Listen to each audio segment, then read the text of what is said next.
እነ ጽናት መሞት የለባቸውም። ጽናትና ኪራ ልጅ ይውለዱ። ራኬብና ቅዱሴ ይመቻቹ።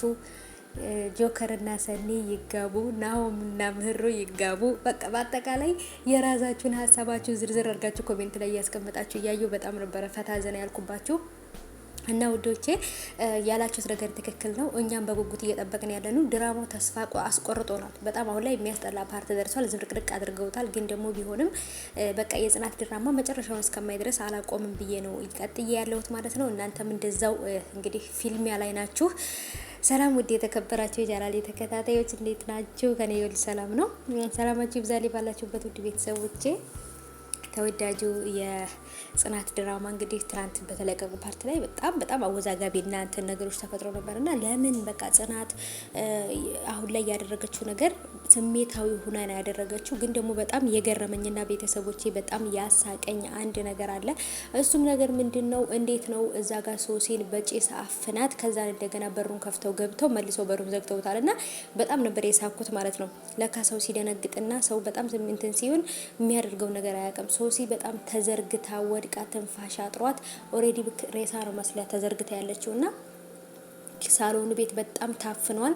ሁሉ ነገር ጭሱ ከአቅም በላይ ሆኖ ማለት ነው። እንግዲህ ከነሱ ከሶስታቸው ከጽናት ከጨበርዬና ከሶሲ አንዳቸው የሆነ ነገር እንዳይሆኑ በጣም ፈርቻለሁ። ምክንያቱም ጭሱ በጣም ትልቅ አደጋ ነው የሚያመጣው። ምክንያቱም በጣም ከዚህ በፊት በዚህ ምክንያት ራሱ የሞተ ሰው አለና ስለዚህ የሆነ ነገር እንዳይፈጠር ፈርቻለሁ። ምክንያቱም በዚህ ነገር ውስጥ ታጣቂ የምትሆነው ወይንም ደግሞ ዋነኛዋ ነገሩን አምጪዋ ጽናት ስለሆነች መጀመሪያም ግን ደግሞ ጨበርዬ በጭራሽ ነገር እንዳታረጊ ልጅቷ ብትሞትብሽስ ላንቺ ከባድ ችግር ነው እያለቻት ነበር። ግን አትሞትም ብላ ንቃት ነበር ይሄን ነገር ያደረገችው። ግን ደግሞ በጣም ከባድ እንደሆነ አላወቀችም። ኪራ ይሄን ነገር ሲያውቅ ምን ተሰማው? ማን ነው እዛ ቦታ ላይ ደርሶ የሚያድናቸው? ቦርጮ ወይንም ደግሞ ናቲ ወይንስ ቅዱሴ ወይንስ ማን ነው? ወይንስ ሰኒ?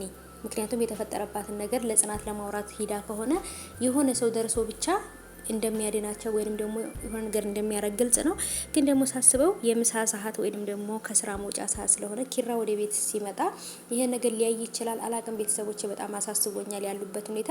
ጽናት ባሏን በክብር ሸኝታው ቁርስ ሰርታለት ምሳቅ አስራለት በደስታ ነበር የሸኘችው እና ግን ደግሞ በኋላ ላይ ተደውሎ የሚነገረው ወይንም መጥቶ የሚያየው ነገር በጣም አስደንጋጭ ነው። ሚስቱም ሁሉም ፌን ተነቅለው ወድቀው ነበር የሚያገኛቸውና አላቅም። በጣም ከባድ ነው። ኦሬዲ ወደ ሆስፒታል ሂደዋል። ግን ምን እንደተፈጠረ እንግዲህ አይታችኋል። በጣም ነው የሚያሳዝነው። ሶሲ ራሷ ባመጣችው ነገር ውስጥ ጭራሽ ሁሉንም ሰዎች ደግሞ ጦስ ውስጥ ከታቸዋለች።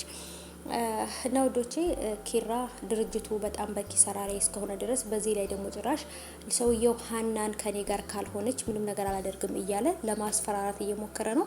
ፍትህ ለሴቶች እንዴ! ምን ነው ሸዋ ፍትህ ለሴቶች እና ሶሲም አርፋ ካልተቀመጠችና ከነሱ ህይወት ውስጥ መግባት እስካላቆመች ድረስ ገና ከዚህ በኋላ ነገሩ ይቀጥላል ወደፊት ማለት ነው።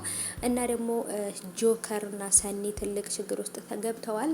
ሰኒ ነገሮችን በማዳመጥ አንዳንድ ጊዜ በፍቅርም ይሁን በትዳር ካላችሁ ካልተደማመጣችሁ ህይወታችሁ ሲኦል ነው የሚሆነው በቃ።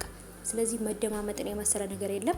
መደማመጥ፣ መስማማት፣ መነጋገርን የመሰለ ነገር የለምና ስለዚህ ሰኒ ተረጋግታ ልታዳምጠውና ሊነግራት ያለውን ነገር በደንብ አድርጋ ልትሰማው ይገባል። ያለዛ ግን ሙሉ ለሙሉ ተጠቂ የምትሆነው ወይንም ደግሞ ጥፋተኛ የምትሆነው በኋላ የምትጸጸተው ራሷ ሰኒ ስለሆነች በደንብ ልትጠነቀቅ ይገባል ማለት ነውና በደንብ አስተዋይ ሆና በደንብ የሚላትን ነገር ልትሰማው ይገባል። ራኬብና ቅዱሴን መጋባት አለባቸው እያላችሁ ወስናችኋል። እኔም ደግሞ እውነት ለመናገር ክብሮምና ሀና ራኬብና ቅዱስ አንድ ላይ ቢሆኑ በጣም ደስ ይለኛል። በጣም ማች የሚያደርጉ ሰዎች ናቸው። ባጭሩ ይለያል ማለት ነው። እና ይህንን ቪዲዮ የምታዩ ልጆች እስኪ ሰወዳችሁ ላይክ አድርጉልኝ ቪዲዮ ማለት ነው። ቻናሉ ቀዝቅዟል ውዶቼ፣ አንሱልኝ ወደ ላይ ከፍ ይበል ማለት ነው። ሰምታችኋል። እና ውዶቼ ሰኒና ጆከርም ነገሩን ተነጋግረው ካልፈቱት በጣም ከባድ ሁኔታ ላይ ደርሰዋል። አሁን ላይ ያደረገችው ነገር ስሜታዊ ሆና ነው ያደረገችው። ግን ደግሞ በጣም የገረመኝና ቤተሰቦቼ በጣም ያሳቀኝ አንድ ነገር አለ።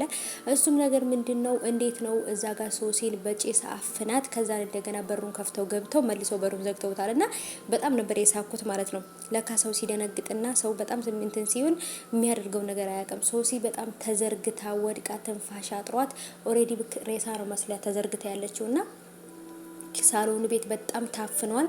ሁሉ ነገር ጭሱ ከአቅም በላይ ሆኖ ማለት ነው። እንግዲህ ከነሱ ከሶስታቸው ከጽናት ከጨበርዬና ከሶሲ አንዳቸው የሆነ ነገር እንዳይሆኑ በጣም ፈርቻለሁ። ምክንያቱም ጭሱ በጣም ትልቅ አደጋ ነው የሚያመጣው። ምክንያቱም በጣም ከዚህ በፊት በዚህ ምክንያት ራሱ የሞተ ሰው አለና ስለዚህ የሆነ ነገር እንዳይፈጠር ፈርቻለሁ። ምክንያቱም በዚህ ነገር ውስጥ ታጣቂ የምትሆነው ወይም ደግሞ ዋነኛዋ ነገሩን አምጪዋ ጽናት ስለሆነች፣ መጀመሪያም ግን ደግሞ ጨበርዬ በጭራሽ ነገር እንዳታረጊ ልጅቷ ብትሞትብሽስ ላንቺ ከባድ ችግር ነው እያለቻት ነበር። ግን አትሞትም ብላ ንቃት ነበር ይሄን ነገር ያደረገችው። ግን ደግሞ በጣም ከባድ እንደሆነ አላወቀችም። ኪራ ይሄን ነገር ሲያውቅ ምን ተሰማው? ማን ነው እዛ ቦታ ላይ ደርሶ የሚያድናቸው? ቦርጮ ወይንም ደግሞ ናቲ ወይንስ ቅዱሴ ወይንስ ማን ነው? ወይንስ ሰኒ? ምክንያቱም የተፈጠረባትን ነገር ለጽናት ለማውራት ሂዳ ከሆነ የሆነ ሰው ደርሶ ብቻ እንደሚያድናቸው ወይንም ደግሞ የሆነ ነገር እንደሚያረግ ግልጽ ነው። ግን ደግሞ ሳስበው የምሳ ሰዓት ወይንም ደግሞ ከስራ መውጫ ሰዓት ስለሆነ ኪራ ወደ ቤት ሲመጣ ይሄን ነገር ሊያይ ይችላል። አላቅም። ቤተሰቦች በጣም አሳስቦኛል ያሉበት ሁኔታ። ጽናት ባሏን በክብር ሸኝታው ቁርስ ሰርታለት ምሳቅ አስራለት በደስታ ነበር የሸኘችው እና ግን ደግሞ በኋላ ላይ ተደውሎ የሚነገረው ወይንም መጥቶ የሚያዩ ነገር በጣም አስደንጋጭ ነው። ሚስቱም ሁሉም ፌን ተነቅለው ወድቀው ነበር የሚያገኛቸውና አላቅም። በጣም ከባድ ነው። ኦልሬዲ ወደ ሆስፒታል ሂደዋል። ግን ምን እንደተፈጠረ እንግዲህ አይታችኋል። በጣም ነው የሚያሳዝነው። ሶሲ እራሷ ባመጣችው ነገር ውስጥ ጭራሽ ሁሉንም ሰዎች ደግሞ ጦስ ውስጥ ከታቸዋለች። እና ወዶቼ ኪራ ድርጅቱ በጣም በኪሳራ ላይ እስከሆነ ድረስ በዚህ ላይ ደግሞ ጭራሽ ሰውየው ሀናን ከኔ ጋር ካልሆነች ምንም ነገር አላደርግም እያለ ለማስፈራራት እየሞከረ ነው። ፍትህ ለሴቶች እንዴ! ምነው ሸዋ ፍትህ ለሴቶች እና ሶሲም አርፋ ካልተቀመጠችና ከነሱ ህይወት ውስጥ መግባት እስካላቆመች ድረስ ገና ከዚህ በኋላ ነገሩ ይቀጥላል ወደፊት ማለት ነው። እና ደግሞ ጆከርና ሰኒ ትልቅ ችግር ውስጥ ተገብተዋል። ሰኒ ነገሮችን በማዳመጥ አንዳንድ ጊዜ በፍቅርም ይሁን በትዳር ካላችሁ ካልተደማመጣችሁ ህይወታችሁ ሲኦል ነው የሚሆነው በቃ። ስለዚህ መደማመጥን የመሰለ ነገር የለም። መደማመጥ፣ መስማማት፣ መነጋገርን የመሰለ ነገር የለም እና ስለዚህ ሰኒ ተረጋግታ ልታዳምጠውና ሊነግራት ያለውን ነገር በደንብ አድርጋ ልትሰማው ይገባል። ያለዛ ግን ሙሉ ለሙሉ ተጠቂ የምትሆነው ወይንም ደግሞ ጥፋተኛ የምትሆነው በኋላ የምትጸጸተው ራሷ ሰኒ ስለሆነች በደንብ ልትጠነቀቅ ይገባል ማለት ነው እና በደንብ አስተዋይ ሆና በደንብ የሚላትን ነገር ልትሰማው ይገባል። ራኬብና ቅዱሴ መጋባት አለባቸው እያላችሁ ወስናችኋል። እኔም ደግሞ እውነት ለመናገር ክብሮምና ሀና ራኬብና ቅዱስ አንድ ላይ ቢሆኑ በጣም ደስ ይለኛል። በጣም ማች የሚያደርጉ ሰዎች ናቸው። ባጭሩ ይለያል ማለት ነው እና ይህን ቪዲዮ የምታዩ ልጆች እስኪ ሰወዳችሁ ላይክ አድርጉልኝ ቪዲዮ ማለት ነው። ቻናሉ ቀዝቅዟል ውዶቼ፣ አንሱልኝ ወደ ላይ ከፍ ይበል ማለት ነው። ሰምታችኋል እና ውዶቼ ሰኒና ጆከርም ነገሩን ተነጋግረው ካልፈቱት በጣም ከባድ ሁኔታ ላይ ደርሰዋል።